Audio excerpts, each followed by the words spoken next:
ઉપલેટા તાલુકાના ગટડા ગામ નજીકથી પસાર થતી મોજ નદી પરનો કોઝવે ઊંચો બનવાની કામગીરી શરૂ. ચોમાસા દરમિયાન મોજ ડેમમાંથી પાણી છોડવામાં આવતા મોજ નદી પરનો કોઝવે થઈ જતો હતો પાણીમાં ગરકાવ.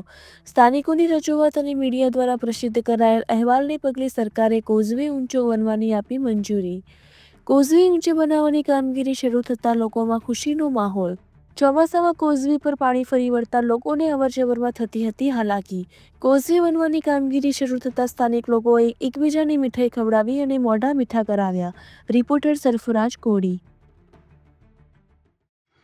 મારું નામ છે વિક્રમભાઈ નારાયણભાઈ વાંગોડિયા, ગામ કેરાળા, તાલુકો ઉપલેટા.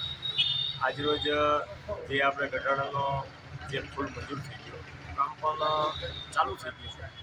તો અવારનવાર એટલે રજૂઆત જે પૂર્વ સરપંચ નારણભાઈ આહિરે બહુ રજૂઆત કરી અને લગભગ મીડિયાવાળા, આમ તો હું મીડિયાવાળાને ધન્યવાદ આપું છું એટલા માટે કે મીડિયાવાળા ચાલુ વરસાદે સતત રસ્તા બંધ હોય તો પણ ચાલુ વરસાદે મીડિયાવાળા આવી અને પરિસ્થિતિને ધ્યાનમાં રાખી અને ખૂબ મહેનત કરી છે. તો મીડિયાવાળાને ધન્યવાદ આપું છું. અને અમારે પણ એક જોડતો રસ્તો થઈ ગયો છે. તો આ પુલ છે દરેક ગામને અવરજવર કરવા માટે કાયમી બહુ લાભ થાય. ઉપલેટા તાલુકાના પૂર્વ સરપંચ ગઢાડા ગામના નારાયણભાઈ આહિર આજે છેલ્લા 4 વર્ષથી સતત નવા પુલ બાબતની અમે રજૂઆત કરતા હતા. ત્યારે આ પુલ મીડિયા છેલ્લા 4 વર્ષથી એક ધારો સતત ચલાવેલ હોય, જેથી અમે મીડિયા તમામ ચેનલોને, અખબારોને ખૂબ ધન્યવાદ પાઠવીએ છીએ.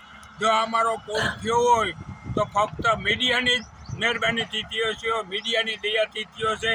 બાકી અવારનવાર રજૂઆત અને અમારી રજૂઆત પછી સરકારે સાંભળેલ હોય, જેથી અમે મીડિયાનો ખૂબ ખૂબ આભાર માનીએ છીએ. તેમજ અધિકારીઓએ પણ અમારું કામ તાત્કાલિક કરાવેલ છે, જેથી આજે આ કામ અમારું શરૂ થઈ ગયેલું હોય. તેથી અમે ગામ લોકોને પેડા વેચી, મીઠાઈ વેચી અને ખૂબ જ અનુભવ કરેલ છે. ભરતસિંહ ચુડાસમા ગઢાડા માજી ઉપસરપંચ.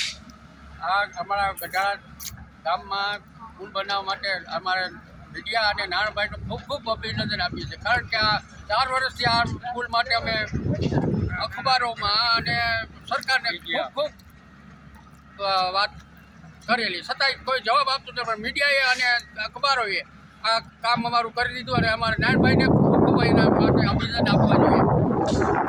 હા બોલો.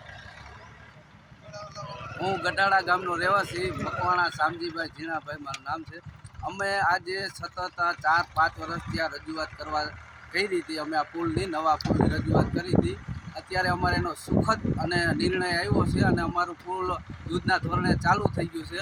અને મીડિયાના માધ્યમથી અમે આ 4 વર્ષથી આ પ્રતિક્રિયા આપતા હતા. મીડિયાના માધ્યમથી મીડિયાએ અમારું બહુ સારું કામ કર્યું છે અને મીડિયાએ છે સરકાર સુધી આ વાત પહોંચાડી છે.